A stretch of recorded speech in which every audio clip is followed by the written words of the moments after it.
In the press recently has been the reporting of the governor and the mayor of Burlington and the mayor of Winooski going down to Eglin Air Force Base to hear the F-35. I'd like to comment on that.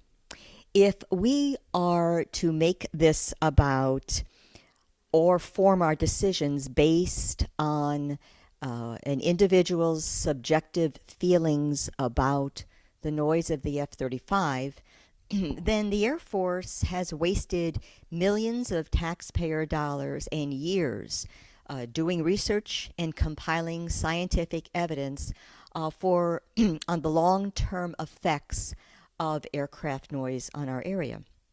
The Air Force produced this document called the Draft Environmental Impact Statement that outlines all of the negative impacts on our area. And it says the F-35A will have a negative impact on 6,675 individuals living around the airport.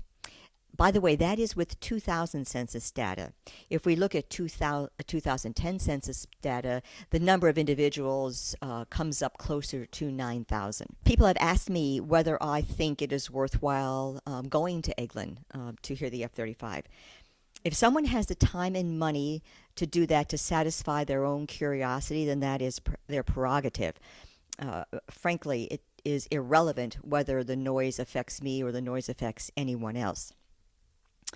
However, I think a better use of time would be to actually read the environmental impact statement and perhaps talk to some of the 9,000 people in our area who will be living with this perhaps for the rest of their life.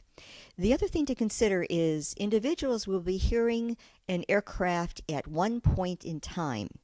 They'll also be hearing an aircraft that is still in testing and training. So the sound they hear may or may not be the same kind of noise it will make once it's operationally deployed. Other people have asked whether I'm offended or whether South Burlington officials should have been included. Well, if this is just a trip south, for friends to, go to an Air Force base, then they can do what they want. If this is about, however, discussing the impacts of the F-35 on our local area, then all of the municipalities that are affected by that, overwhelmingly Winooski and South Burlington, as well as parts of Williston and Burlington and perhaps Colchester, are also affected. So all municipalities should be involved in the discussion. Some other areas that perhaps you may not be aware of because they haven't been in the press very much. The first one is claims that are being made about the F-35 somehow being of economic benefit to our local area. Once again, according to the Air Force official report, the answer to that is no. You can read it for yourself. It says there is no net economic benefit or loss to our area under Scenario 1, which is 18 aircraft coming here.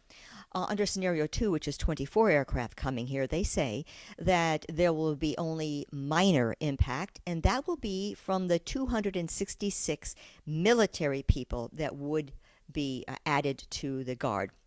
And by the way, 83 of those are full-time, and all of those would be transferred here from other places. So it won't mean any new full-time jobs for Vermonters. The other issue that some people have been talking about is a comparison to Plattsburgh Air Force Base. Now, Plattsburgh Air Force Base was an active duty Air Force base that had 5,500 active duty personnel permanently assigned, all of whom lived in the local areas with their family. And Plattsburgh, I have my notes here, is a city about the size of 20,000 people at the time. We are talking in comparison to a Air Guard station that shares a runway with a commercial airport, employs, depending on who you listen to, 300 or 400 full-time jobs. The rest are all part-time jobs, and I think many of those come in from other states to do their weekend duty here. So worst case, when the F-16 ceases to fly 20 or 30 years from now, 400 full-time people may lose their job. Now, that is in a municipality with Burlington and South Burlington of about 60,000 people. And just for comparison, in the last 3 years, we have created 4,300 new jobs. So you weigh that against 20 years in the future, losing 400 jobs. Would the area be devastated? One other issue that has not been spoken about very much is the number of operations that would occur with the F 35. And according to the draft environmental impact statement, the F 35, they would be increasing their flying days. Right now, the F 16 flies 228 days a year. The F 35 will fly 260 days a year. Under scenario 1, that would generate 5,486 operations a year. And under scenario 2, that would be 7,296 operations a year. Now, if you do the math, using the flying days of 260 days a year and the flying hours, because they only fly during daytime hours, that would mean it would result in 21 to 28 operations per flying day, which comes out to about 2 operations every hour, every flying hour.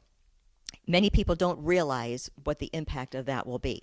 The second thing that some people talk about is there could be a reduction in sorties. According to the EIS, it says any reduction in flying would be offset by the increased noise. A word of caution, opinions are subjective. Some are based on research, some are based on fact. Some are just based on how individuals feel about something. So challenge, ask questions. When someone makes statements, ask for where that information came from, or whether someone is just guessing that this will be the case, or projecting what might happen in the future. We all, or those of us living around the airport, remember very, very clearly that the Air Guard made a projection about the noise levels of the F-16. They said the F-16 would get quieter when they did some hardware changes to it regarding engines.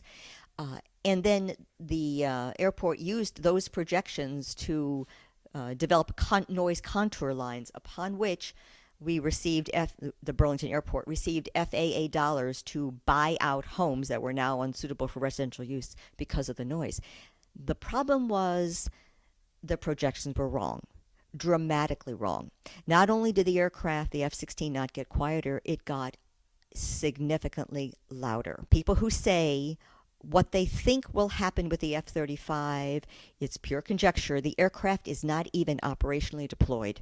So I would encourage anybody to first read the document, read what the Air Force, the official report of the federal government says about the F-35, and then make your decision based on that.